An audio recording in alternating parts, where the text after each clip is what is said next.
नमस्कार, आप देख रहे हैं द फैक्ट इंडिया और मैं हूं आपके साथ मनीष गौड़।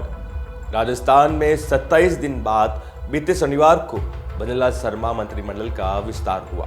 प्रदेश में शनिवार को कुल 21 विधायकों और एक उम्मीदवार ने मंत्री पद के रूप में शपथ ली। साथ ही 12 विधायकों ने कैबिनेट मंत्री के रूप में शपथ ली। इस दौरान जो सबसे ज्यादा चर्चा में रहे वो थे श्री कर्णपुर विधानसभा से बीजेपी के उम्मीदवार सुरेंद्र पाल सिंह। दरअसल कर्णपुर विधानसभा सीट पर 5 जनवरी को चुनाव होना है, लेकिन चुनाव से पहले ही बीजेपी के उम्मीदवार सुरेंद्र पाल सिंह टीटी को भी मंत्री के रूप में शपथ दिलाई गई है। बीजेपी के इस कदम के बाद कांग्रेस ने सवाल उठाए हैं। साथ ही कांग्रेस ने दावा किया है कि देश में ये पहला मामला है। सुनिए कांग्रेस प्रदेशाध्यक्ष गोविंद सिंह डोटासरा ने बीजेपी के इस कदम के बाद कैसे हमला साधा है। भारतीय जनता पार्टी का जो अहंकार है वो 7वें आसमान पर है। वो न संविधान को मानते हैं, न कानून को मानते हैं, न प्रजातंत्र की आवाज़ सुनते हैं।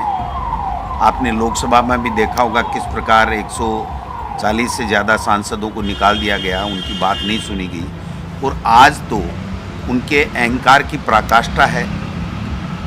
चलते चुनाव में 5 तारीख को श्री कर्णपुर का चुनाव है। वहाँ पर भारतीय जनता पार्टी के प्रत्याशी श्री सुरेंद्र पाल टीटी साहब हैं। 5 तारीख को मतदान होना है। आदर्श आचार संहिता लगी हुई है।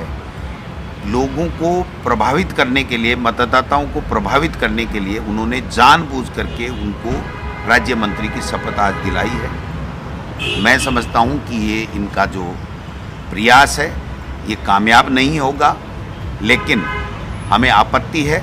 कांग्रेस पार्टी इसकी चुनाव आयोग में शिकायत भी करेगी। आवश्यकता पड़ी तो माननीय उच्च न्यायालय में भी हम लोग जाएंगे।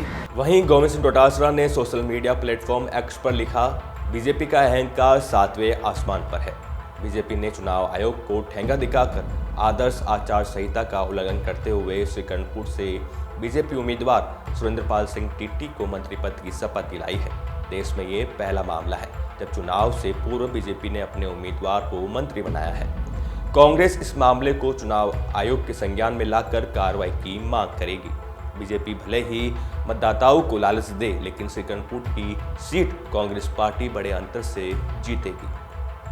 आपको बता दें कि राजस्थान में 200 विधानसभा सीट में से 199 सीटों पर चुनाव हुए थे, क्योंकि श्री गंगानगर जिले की कर्णपुर सीट पर कांग्रेस के उम्मीदवार गुरमीत सिंह कुन्नर का निधन हो जाने के कारण यहां पर चुनाव टाल दिए गए थे। ऐसे में अब 5 जनवरी 2024 को कर्णपुर सीट पर उपचुनाव हो रहे हैं, जबकि 8 जनवरी को चुनाव परिणाम आएंगे। इस सीट पर बीजेपी ने सुरेंद्र पाल सिंह को उम्मीदवार बनाया है, लेकिन उससे पहले ही सुरेंद्र पाल सिंह टीटी को बीजेपी ने भजनलाल शर्मा सरकार में मंत्री बना दिया है। बता दें कि सुरेंद्र पाल सिंह टीटी चुनाव प्रचार बीच में ही छोड़कर सुबह मंत्री पद की शपथ लेने के लिए जयपुर पहुंचे थे।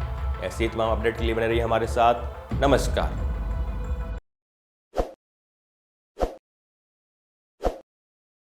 ताज़ा खबरों के लिए विजिट करें द फैक्ट इंडिया की वेबसाइट और डाउनलोड करें द फैक्ट इंडिया ऐप।